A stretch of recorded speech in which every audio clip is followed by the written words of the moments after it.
चलिए, तो आज हम लोग पढ़ेंगे परमाणु एवं विद्युत धारा के बारे में। ठीक है, तो आप लोग थोड़ा सा आइडिया देकर बताइए परमाणु किसे कहते हैं। पदार्थ का वह सूक्ष्मतम कण जिसे किसी दो भागों में विभाजित, किसी अन्य दो टुकड़ों में विभाजित नहीं किया जा सकता है। ठीक है, वेरी गुड, वेरी गुड। किसी भी पदार्थ का या कह सकते हैं किसी भी तत्व का वो सबसे छोटा मौलिक हिस्सा है जिसको दोबारा से विभाजित नहीं किया जा सकता। हालांकि ये पहले के अनुसार था। इससे पहले हम लोग अणु के बारे में ऐसा सोचते थे, अणु डिवाइड होकर परमाणु बना, ठीक है ना। और परमाणु भी डिवाइड हुआ इलेक्ट्रॉन, प्रोटॉन और न्यूट्रॉन के हिस्से में, ठीक है। लेकिन फिर भी हम ये कह सकते हैं कि किसी पदार्थ या किसी भी तत्व का सबसे छोटा मौलिक हिस्सा है जिसको हम परमाणु कहते हैं, और इसको यह विभाजित नहीं हो सकता, ऐसा कह सकते हैं, ठीक है। तो परमाणु ये समझ गए क्या है, यह समझ गए कि परमाणु किसी भी तत्व या पदार्थ का सबसे वो छोटा हिस्सा है जिसको हम दोबारा विभाजित नहीं कर सकते, ठीक है। अब हम समझते हैं कि परमाणु संरचना का नियम क्या है। परमाणु संरचना का नियम क्या है? तो बेसिकली परमाणु संरचना के दो नियम होते हैं। अगर सामान्य अवस्था में हम परमाणु को रख दें तो यह आवेशहीन होता है। कैसा होता है? आवेशहीन होता है। आवेशहीन यानी इसके ऊपर किसी प्रकार का कोई भी चार्ज नहीं होगा। क्यों नहीं होगा? क्योंकि इसमें प्रोटॉन और इलेक्ट्रॉन की संख्या समान होती है, ठीक है। मान लीजिए और 10 इलेक्ट्रॉन है, ठीक है। 10 इलेक्ट्रॉन पे नेगेटिव चार्ज होता है ना। इलेक्ट्रॉन के ऊपर नेगेटिव चार्ज होता है, ये फ्लो हो रहा है। और प्रोटॉन के ऊपर पॉजिटिव चार्ज होता है, न्यूट्रॉन के ऊपर उदासीन, इस पे कोई चार्ज नहीं होता है। तो ये जितना प्रोटॉन रहेगा उतना ही इलेक्ट्रॉन रहेगा, ये आपस में टकराते रहेगा, फिर उसका रिजल्ट क्या निकलेगा? जीरो निकलेगा, ठीक है। तो सामान्य अवस्था में हम कह सकते हैं कि प्रोटॉन के ऊपर कोई भी चार्ज नहीं होता है, इसके ऊपर कोई भी चार्ज नहीं होता है। तो ये परमाणु संरचना का पहला नियम।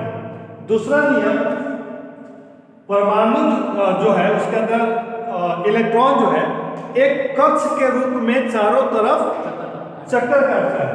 जैसे मान लीजिए प्रोटॉन और न्यूट्रॉन हमेशा परमाणु के नाभिक में स्थित रहेगा, लेकिन इलेक्ट्रॉन जो होगा यह इसके चारों तरफ अपना एक सर्कल बना करके, अपना एक कक्ष बना करके घूमता हुआ रहेगा, जिसको हम लोग जानते हैं। पहला वाला जो कक्ष होता है उसको K कहते हैं, दूसरे वाले कक्ष को L, तीसरे वाले कक्ष को M और चौथे वाले कक्ष को N कहते हैं, ठीक है। K L M N निकालने के लिए एक फॉर्मूला होता है 2n स्क्वायर, 2n स्क्वायर, ठीक है। जैसे मान लीजिए हम अगर K की बात करेंगे, ठीक है, तो यहाँ पे नंबर, कक्ष का नंबर कितना है? 1 है, तो कितना आएगा? 2 आएगा। अगर हम L कक्ष की बात करेंगे तो कितना हो गया हमारा नंबर ऑफ कक्ष? 2 हो गया। तो 2 × 4 4 × यानी कि L में कितने इलेक्ट्रॉन्स रहेंगे? 8 रहेंगे। M की बात करें तो M 3 नंबर कक्ष हो गया ना, तो 3 3 9 9 × 18, यानी कि M में मैक्सिमम कितने इलेक्ट्रॉन्स आ सकते हैं? 18 आ सकते हैं। चौथा में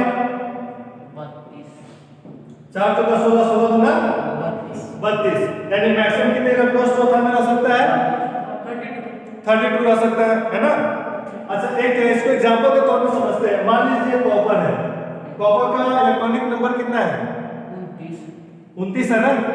तो कॉपर के बाह्य कक्ष में कितने इलेक्ट्रॉन्स होंगे? जरा निकाल के बताइए हमको। बाह्य कक्ष यानी कि सबसे लास्ट वाले कक्ष में, ठीक है। कॉपर के सबसे लास्ट वाले कक्ष में इलेक्ट्रॉन का संख्या कितना होगा? 1 होगा। इस पे कितना होगा? 1 होगा। अच्छा, ये लोग आप जब आप 10th में पढ़े होइएगा तो ऐसा पढ़ेंगे कि कुछ चीजें पॉजिटिव होती है, कुछ निगेटिव होती है, ठीक है। मतलब कि कॉपर पे निगेटिव चार्ज होता है, या कॉपर पे पॉजिटिव चार्ज होता है, ऑक्सीजन पे निगेटिव चार्ज होता है, हाइड्रोजन पे पॉजिटिव चार्ज होता है। ऐसा क्यों होता है आप जानते हैं? ऐसा क्यों होता है? मतलब धातु पर पॉजिटिव हो जाता है। पॉजिटिव या निगेटिव चार्ज जो भी रहता है वो क्यों रहता है?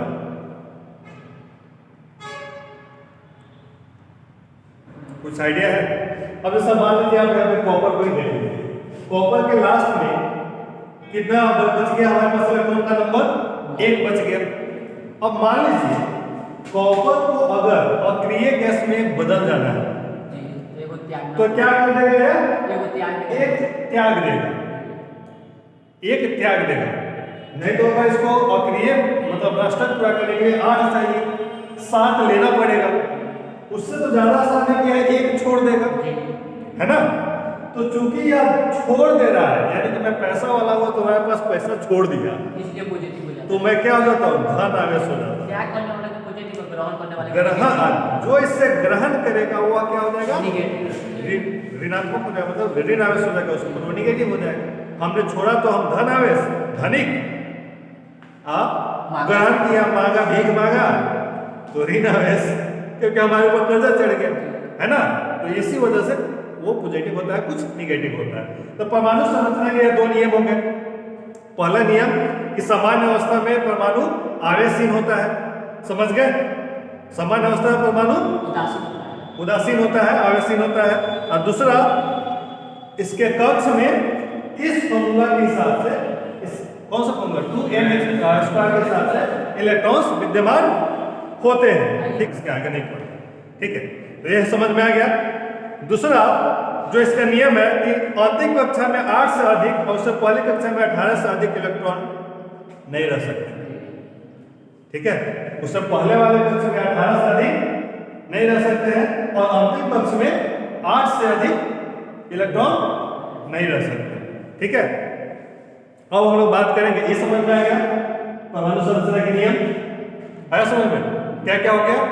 पहला हो गया कि परमाणु सामान्य अवस्था में उदासीन होगा। दूसरा, उसमें मौजूद इलेक्ट्रॉन्स के नंबर निकालने का ये फॉर्मूला होता है, इसी पैटर्न पे रहेगा। तीसरा क्या हो गया कि आंतरिक कक्ष में इलेक्ट्रॉन कितना रहेगा? 8 रहेगा, ठीक है। और उससे पहले वाले कक्ष में मैक्सिमम कितना रह सकता है? 18 रह सकता है, उससे ज्यादा नहीं रहेगा। क्लियर हो गया। अब हम लोग बात करेंगे परमाणु क्रमांक का। परमाणु क्रमांक कैसे निकालते हैं? किसी तत्व के एक परमाणु में विद्यमान इलेक्ट्रॉन और प्रोटॉन की संख्या उसकी परमाणु संख्या कहलाती है। मतलब एक परमाणु में उसमें कितने इलेक्ट्रॉन और प्रोटॉन मौजूद हैं, उसी के संख्या के हिसाब से हम लोग परमाणु संख्या निकालते हैं। मतलब वही होता है, समझ, वही होता है। परमाणु भार क्या है? परमाणु भार किसी तत्व के एक परमाणु के नाभिक में विद्यमान प्रोटॉन्स तथा न्यूट्रॉन्स की कुल संख्या उसका परमाणु भार तथा द्रव्यमान संख्या कहलाता है। मतलब अगर प्रोटॉन न्यूट्रॉन को अगर जोड़ दे, नाभिक में जो स्थित है, इन दोनों को अगर जोड़ दे तो वह क्या कहलाएगा? परमाणु भार कहलाएगा, ठीक है। ये पॉइंट्स भी क्लियर हो गया।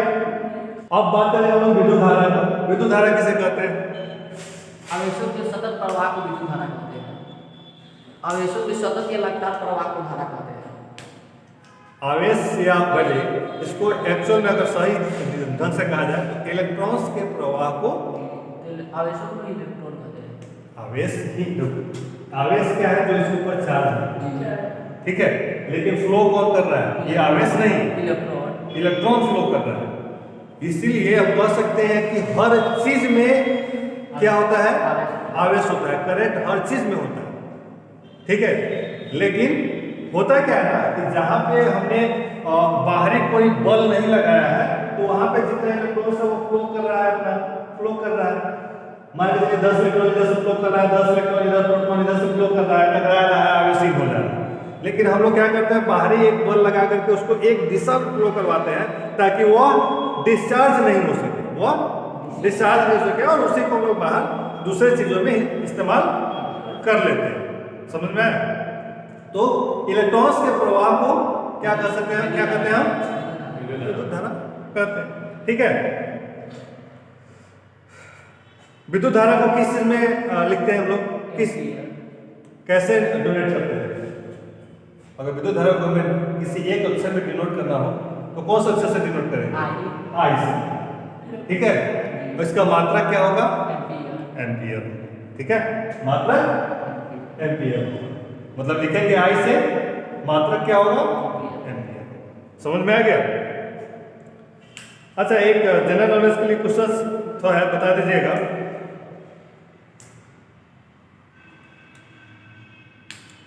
प्रकाश की चाल कितनी हो सकती है? 3 लाख प्रकाश की चाल 3 लाख किलोमीटर पर सेकंड या 3 गुना 10 का पावर 8 मीटर 3 गुना 10 का पावर 8 मीटर सेकंड या 3 गुना 10 के पावर 5 किलोमीटर पर सेकंड। किलोमीटर पर सेकेंड। 3 लाख किलोमीटर पर सेकेंड, मीटर पर सेकेंड नहीं।